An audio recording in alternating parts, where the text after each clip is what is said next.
The next thing we're going to add to our project is going to be our ScoreManager.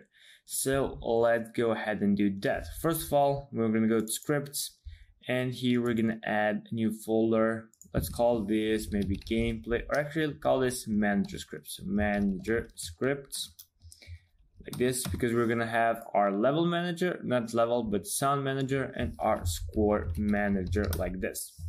After that, create an empty game object, which will be named ScoreManager. Now, the position of this is not necessary to have, but I just like to reset it to 000. No particular reason, I just like to do that. After that, go ahead and open it up in Visual Studio, and we can start coding. The first thing we got to do is we are going to make our ScoreManager to be a singleton. Let us do that first, and then I'm going to explain what is a singleton. So to do that, we will need a public static, our ScoreManager script, and we're going to call it instance. After that, we're going to have here void make singleton like this, and we're going to call it in the awake function. So make singleton like this, open close parentheses, and then a semicolon. So what is a singleton? Well, first of all, we're going to check if our instance is not equal to null. If it's there, we're going to say destroy the game object. Else, if it's not null, then we're going to say that our instance equals to this and don't destroy and load game object. What's going on here?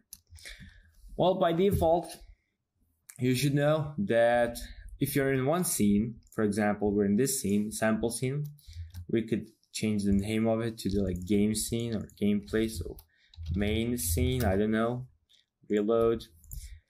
And if you want to go to another scene, which can be, for example, not a new game object, but a new scene, save it. This can be test scene, so test. If you try to move from one scene to another, you can see that all of these objects are not going to pass through. But when you make a singleton, you'll actually create that object to be undone, destroy, unload. And if we were to go onto our test Unity scene, we would see that our ScoreManager would come with us. Why is that important? Well, because when we finish our level, and when we go ahead, we're going to still have the ScoreManager being the same as it is. It will not change. Now, again, why is that important? Because in this kind of game, like in most hyper casual games, when you go from one level to another, your score will not reset. But if we have here 100, then I'm having like 200. If I go to another level, I'm going to have 300. If I don't have a make singleton, which is don't destroy and load, this will reset, because I'm going to just show you an example. For example, if I have a public integer score, which is by default 10, and I'm going to increase it. So if input get not mouse but get key down, and we're going to get key code dot space, for example, we're going to say score plus plus like this, and I'm going to remove singleton for now. And we can see here that we have score of 10, and whenever I click space, we're going to increase it by 1. So let's say we go to maybe 30, why not 31, and if I go and pass the level, I restart, I go to scene, we go to ScoreManager, it's going to be 10, again at 10. But if we have a make singleton up here, and I click play, you're going to see that our ScoreManager will have 10, so I'm going to increase it. So like this, when I go again, we have 23. But if we go out and then come back in, we're going to go and have a score of 10.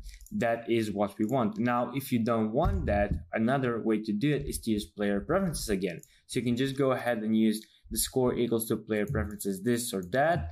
And then whenever he logs out, he will still have the score. But in the game, that feature is not counted. That can be like and good and bad. Good because you're like trying to force quote unquote your player to actually stay in the game as long as he can before actually going out, because he knows that whenever he goes out of the game, his score will be restarted. And again, it can be hurting your game because they can just pass on to another game because, oh, I had like 1000 score, I had to leave. Maybe he's playing on the pause or something like that. and then he will actually have to leave the game, but his score will not be saved. So that can be like bothersome to some people, but it's up to you to choose. If you want to do it other way, you will just say same as before that we did. I think it was for the level. So just say score equals to player preferences.int and then get the score. And whenever I'm using this score, you will use the player preferences score and not this one. So let's go ahead and continue with our game. We're gonna have one more thing which is going to be called void add score, and here we're gonna have int amount, the amount we're gonna add to it. So here we're gonna say score plus equals to amount, and here we're gonna check if our score is greater than our player preferences dot get integer. We're getting our high score, so high score, and by default our high score is 0. If it's greater, then we're setting that our player preferences dot set integer, not float but an integer, that our high score. So high score, make sure you match these two. It's case sensitive, so be careful about that. So yeah, score, and then we're just gonna pass our score to our high score, and here we're gonna load the text that we're gonna add later on when the UI part comes, and we're gonna have a public void reset score like this, and then score equals to 0. If you are using again this player preferences, you will use player preferences.set integer, and then you will use score plus, for example, player preferences.get integer score, and like this. And you will not use the score, but you will use amount. Like I'm saying, this will go here if you're using the player preferences. But if you're not, just follow the tutorial and you will do good. Here we will say that set integer 0. That's kind of obvious, so yeah. And now we will use our score manager throughout our script, because one more benefit of having an instance is actually calling the script easier. So if I go to our player, we're gonna have a function. So I'm gonna add it here, which is gonna be called public void increase broken stacks, like this. And if we're not invincible, come on, if you're not invincible, we're gonna say score manager, so score manager dot instance add score, come on, add score, and then we're gonna add 1. Of course, I probably forgot to add public to the score, am I right? Yep. So public void score, and we have no problems. But if you're not invincible, we're going to say score manager dot instance dot add score, and we're going to add 2 to our score, because while we're invincible, we're going to add more score to our player. You can choose any number you would like. This is what I chose.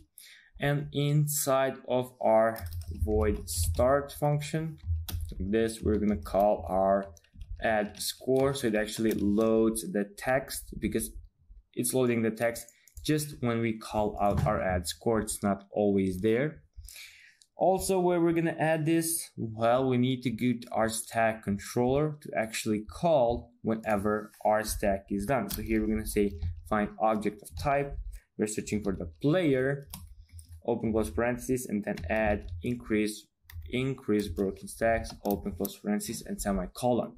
If again you're not using instance, but you're using the thing I used before, then we are gonna add here 0. The thing I used before, like player preferences, then you will, when you go to the player, you will not use score manager dot instance, you will use find object of type score manager, so score manager, command score manager, and then add score. You can use like both of these if you would like to, like it doesn't matter. I just use this one because I had an option to it, so I can show you that you can use this anywhere you would like.